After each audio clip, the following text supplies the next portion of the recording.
Bible हमें मूसा की वफ़ात के बारे में एक अजीब कहानी सुनाती है। बनी इसराइल की साल क़यादत करने के बाद मूसा को हिनीब पर वफ़ात पा गए। उनके करीबी दोस्त यशुआ ने इन्हें एक नामालूम जगह पर दफन किया। यहूदा की किताब एक अजीब वाक़या का जिक्र करती है। इसमें कहा गया है कि मीकाएल का शैतान से झगड़ा हुआ था। वह मूसा के जिस्म के बारे में बहस कर रहे थे। ये कहानी अजीब लगती है। शैतान को एक मर्दा आदमी के जिस्म की परवाह क्यों होगी? बाइबल हमें तमाम जवाबात नहीं देती। हम नहीं जानते कि शैतान मूसा का जिस्म क्यों चाहता था, लेकिन हम इस कहानी से सीख सकते हैं। यह हमें अपने इर्द गिर्द होने वाली रूहानी जंगों के बारे में सिखाती है। यह हमें याद दिलाती है कि हम गोश्तावर खून से नहीं बल्कि रूहानी ताकतों से लड़ रहे हैं। इस जदोजहद को समझने के लिए हमें यह याद रखना होगा कि मूसा कौन थे। मूसा एक अजीम रहनुमा थे।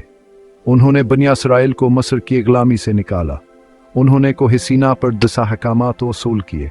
मूसा कानून की नुमाइंदगी करते हैं। वह गुनाह और मौत पर ताकतवर अख्तियार के लिए खड़े हैं।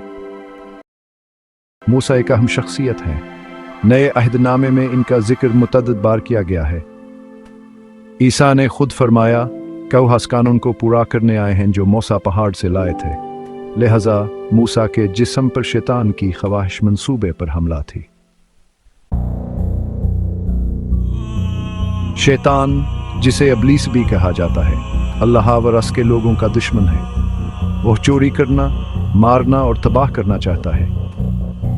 खुदा के हर काम की मुखालफत करता है। हम मूसा के जिस्म पर होने वाली जदोजहद की तमाम तफसीलात नहीं जानते, लेकिन हम शैतान के बारे में जो कुछ जानते हैं उसके बुनियाद पर कुछ अंदाज लगा सकते हैं। हो सकता है कि शैतान मूसा के जिस्म को बड़े मकासद के लिए इस्तेमाल करना चाहता हो सकता है कि वह झूठा बुत बनाना चाहता हो या झूठी इबादत को फरोग देना चाहता हो सकता है कि वह सिर्फ मूसा और खुदा की तौहीन करना चाहता हो। लेकिन मीकाएल, खुदा की ताकत जंग जो फरिश्ते ने इसे रोक दिया। हसचार एक आसमानी जदोजहद से सबक। ये कहानी हमें रूहानी जंग की हकीकत के बारे में सिखाती है। हालांकि हम इसे नहीं देख सकते, लेकिन नेकी और बदी के दरमियान मुसलसल जंग जारी है। शैतान हकीकी है और वह ताकतवर है, लेकिन बाइबल हमें बताती है कि वह जो हमारे अंदर है इससे बड़ा है जो दुनिया में है। हमें याद रखना चाहिए कि हम इस जंग में अकेले नहीं हैं। हमारे पास एक ताकतवर खुदा है जो हमारे लिए लड़ता है।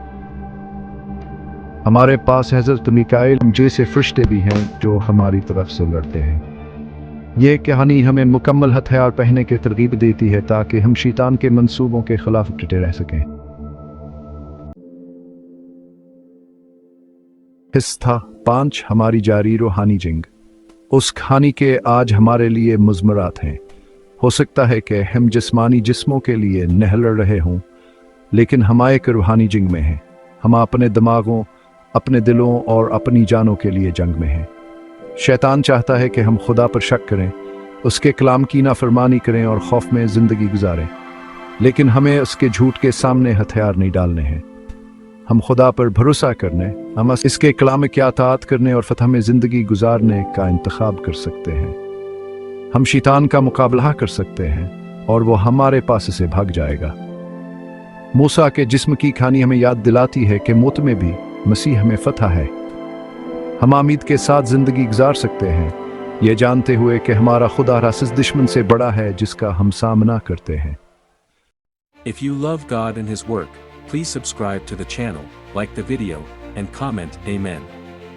May God bless you abundantly.